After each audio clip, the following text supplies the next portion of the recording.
40.000 personas en Aragón sufren TOC o trastorno obsesivo compulsivo, pensamientos repetitivos y obsesiones que llegan a ocupar todo el tiempo de quien lo padece, provocando incluso la capacidad. Hoy nos acercamos a este trastorno en toda su dimensión, la personal y la social, con dos objetivos: ayudar a superar el estigma de quien lo padece y ser conscientes de que aunque el TOC esclaviza, hay salida.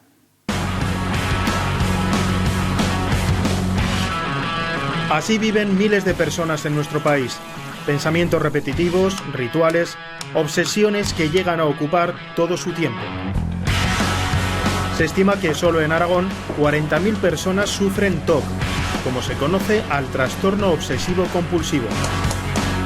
Una enfermedad que, según la Organización Mundial de la Salud, está entre las 10 que más incapacitan al enfermo. Sin embargo, el estigma social y el miedo hacen que este trastorno mental siga siendo el gran desconocido.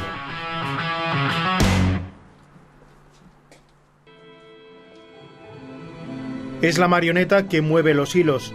Así llaman los afectados a su TOC, porque cada uno tiene el suyo, una mochila con la que deben cargar y a la que es imposible resistirse. Lo que tú llevas por dentro es una cruz, que tienes que llevar día a día, y lo que te hace es pues tener pensamientos raros, sobre todo el orden, que esté todo simétrico. Rafael lleva casi 40 años luchando contra su TOC. Hasta los 25 años, pues más o menos yo era desde pequeño muy ordenado, excesivamente ordenado, pero fue a partir de cuando terminé la carrera y después del servicio militar, pues empecé a decaer y a tener el TOC. Todo lo que es cotidiano se alarga en el tiempo y te cuesta. Ducharte te puede costar hasta 2 horas. El TOC afecta por igual a hombres y a mujeres, pero la gran mayoría ni siquiera lo sabe. El diagnóstico precoz es esencial. Evidentemente, como en todos los trastornos, hay casos leves que, si se identificaran a tiempo, podrían tener un tratamiento muy efectivo en poco tiempo y mejorar considerablemente, moderados y graves. Es verdad que si un trastorno obsesivo compulsivo no se trata, habitualmente va empeorando con el tiempo. No es un trastorno que se quede quieto, que esté estable, sino que va añadiéndose complejidad, nuevos rituales, y normalmente acaba siendo un trastorno o moderado o grave. Porque del TOC se puede salir, o al menos tenerlo controlado, pero es una lucha diaria que puede alargarse años. Lo saben bien los familiares, la otra parte implicada en un trastorno que afecta a todo el entorno personal y social. Esto puede afectar a cualquier persona, y que nosotros, anteriormente a que apareciera el TOC en nuestra vida, teníamos una vida totalmente normal, con mis 2 hijos, con mi marido, sin ningún problema, y de repente rompe el TOC en nuestra vida y vuelca totalmente nuestra vida. De un día para otro la vida te da un revolcón total, te cambia de arriba abajo. Yo creo que todos los que estamos de una manera u otra relacionados con este trastorno sabemos y decimos que esto es una enfermedad familiar, un trastorno familiar, porque afecta muchísimo, si tú quieres, a la persona, porque se les ve sufrir tanto. TOC Zaragoza es la asociación que aglutina en Aragón a decenas de familias afectadas. Quieren dar visibilidad a una enfermedad para la que, dicen, apenas se destinan recursos.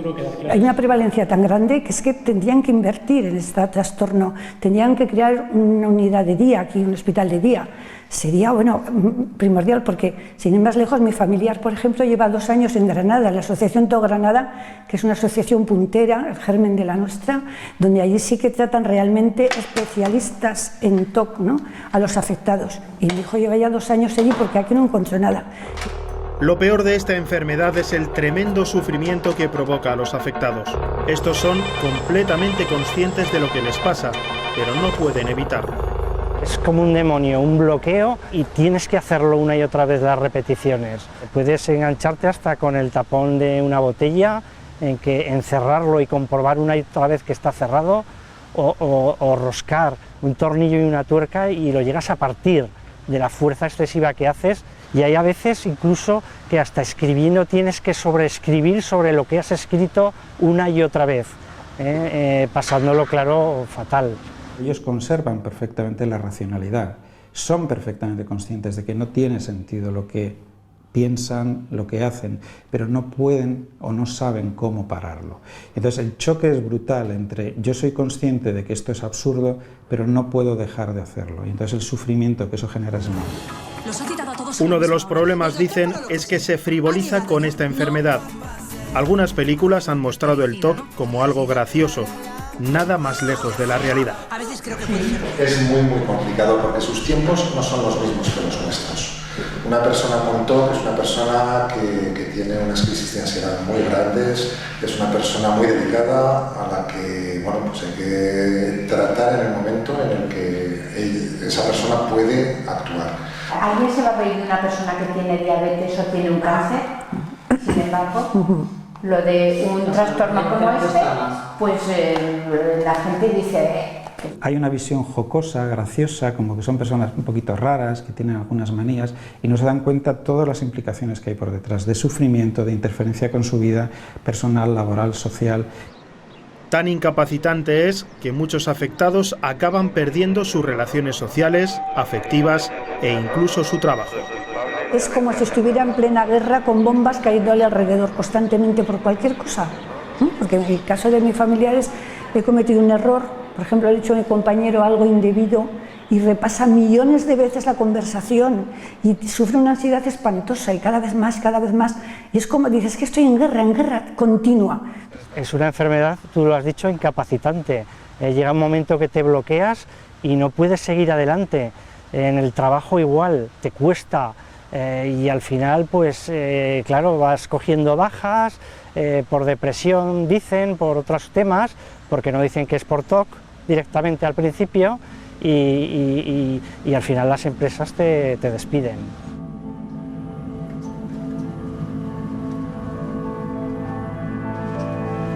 Sin embargo, muchos afectados son perfectamente capaces de trabajar. La clave es la adaptación de su puesto. Para ello, cuentan con el apoyo de este bufete de abogados. Esa es la clave, encontrar el puesto donde ellos pueden dar lo máximo y las empresas recibir también lo máximo. En el momento que visibilicemos esto, las empresas entenderán, y yo creo que lo entienden, que cada puesto, cada departamento puede tener una persona idónea y qué duda cabe que pueden ser ellos y ellas perfectamente. Muchos son brillantes en lo que hacen. La cuestión es saber cómo aprovechar sus capacidades.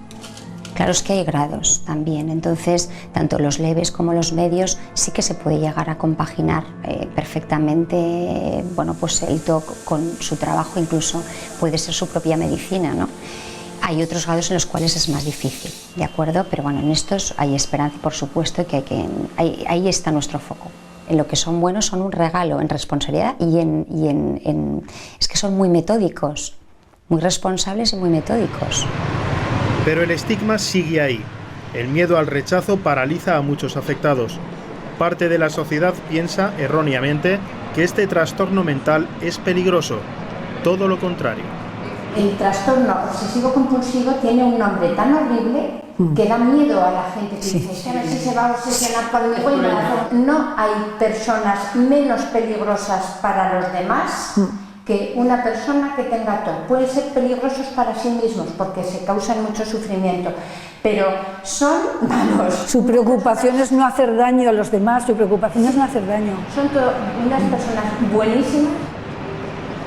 De hecho, algunos expertos quieren rebautizar el TOC como el trastorno de las personas buenas. Personas y familias enteras que sufren, muchas en silencio, una enfermedad devastadora. Un trastorno que esclaviza, pero para el que insisten, hay salida.